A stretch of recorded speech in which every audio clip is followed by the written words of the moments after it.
Ozempic za mršavljenje, čudo ili pogreška? U posljednjih nekoliko godina Ozempic je postao jedna od najkontroverznijih tema u svijetu zdravlja i fitnessa. Lijek koji je izvorno razvijen za liječenje dijabetesa tipa 2, danas se masovno spominje kao čudesno rješenje za mršavljenje. Društvene mreže prepune su prije i poslije fotografija, slavne osobe otvoreno govore o brzom gubitku kilograma, a potražnja za lijekom često premašuje ponudu. No, postavlja se ključno pitanje, je li Ozempic doista čudo za mršavljenje ili potencijalna pogreška s dugoročnim posljedicama? Što je Ozempic i kako djeluje? Ozempic je trgovački naziv za semaglutid, lijek iz skupine GLP-1 agonista. GLP-1, odnosno glukagonu sličan peptid 1, je hormon koji se prirodno luči u crijevima nakon obroka. Njegova uloga je višestruka, potiče lučenje inzulina, smanjuje lučenje glukagona, usporava pražnjenje želuca i djeluje na centre u mozgu odgovorne za osjećaj sitosti.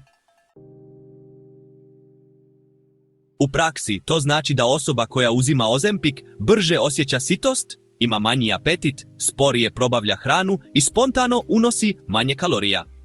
Upravo taj mehanizam doveo je do primijećenog gubitka tjelesne mase kod dijabetičara, što je otvorilo vrata njegovoj primjeni u svrhu mršavljenja. Zašto je Ozempic postao toliko popularan? Popularnost Ozempica ne dolazi slučajno.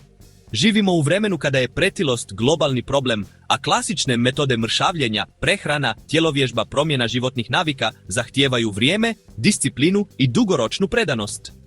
Ozempic, s druge strane, nudi relativno brzo vidljive rezultate.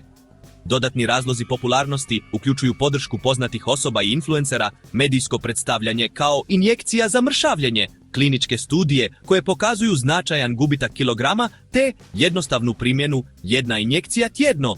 Za mnoge ljude to zvuči kao idealno rješenje, bez iscrpljujućih dijeta i sati provedenih u teretani. Koliko je mršavljenje s Ozempicom učinkovito? Klinička istraživanja pokazuju da osobe koje koriste semaglutid mogu izgubiti između 10 i 15% tjelesne mase unutar godine dana, a u nekim slučajevima i više. To je rezultat koji nadmašuje većinu drugih farmakoloških opcija za mršavljenje. Međutim, važno je naglasiti da se najbolji rezultati postižu kada se Ozempic kombinira s promjenama prehrane i životnog stila. Sam lijek nije magični prekidač koji briše loše navike, on ih samo olakšava kontrolirati. Nuspojave i rizici. Kao i svaki lijek, Ozempic nije bez nuspojava. Najčešće su mučnina, povraćanje, proljev ili zatvor, bolovi u trbuhu, gubitak apetita do te mjere da dolazi do pothranjenosti. Kod nekih osoba javljaju se i ozbiljniji problemi, poput dehidracije, problema sa žučnim mjehurom, poremećaja elektrolita, gubitka mišićne mase uz gubitak masnog tkiva.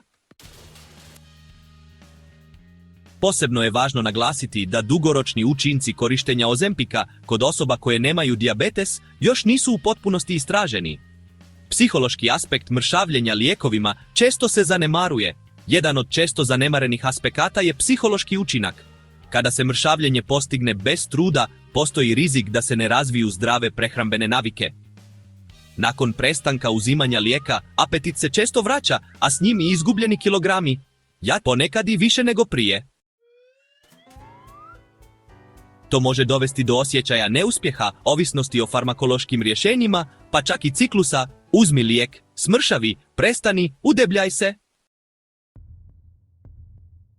Etika i dostupnost lijeka također su važna pitanja. Velika potražnja za Ozempicom u svrhu mršavljenja dovela je do nestašica lijeka, što izravno pogađa dijabetičare kojima je lijek izvorno namijenjen. To otvara etičko pitanje. Je li opravdano koristiti lijek za estetske ili lifestyle ciljeve kada ga drugi trebaju za kontrolu kronične bolesti?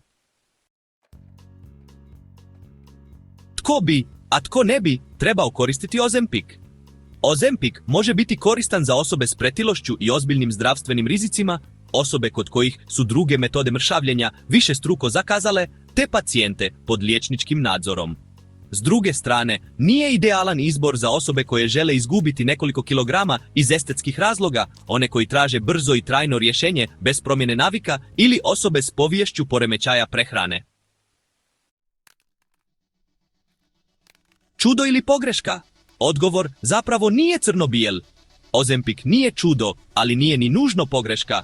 On je snažan medicinski alat koji, kada se koristi pravilno i odgovorno, može pomoći osobama s ozbiljnim problemima tjelesne mase. Međutim, korištenje bez liječničkog nadzora, bez promjene životnih navika i s nerealnim očekivanjima može dovesti do razočaranja i zdravstvenih problema.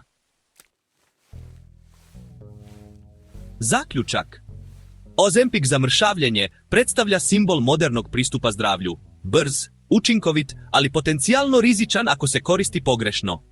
Umjesto da ga promatramo kao čudesnu injekciju, bolje ga je shvatiti kao pomoćno sredstvo u širem kontekstu zdravog načina života. Prava čarolija mršavljenja i dalje leži u kombinaciji znanja, discipline i dugoročne brige o vlastitom tijelu. Hvala na pažnji, molim vas, pretplatite se na kanal.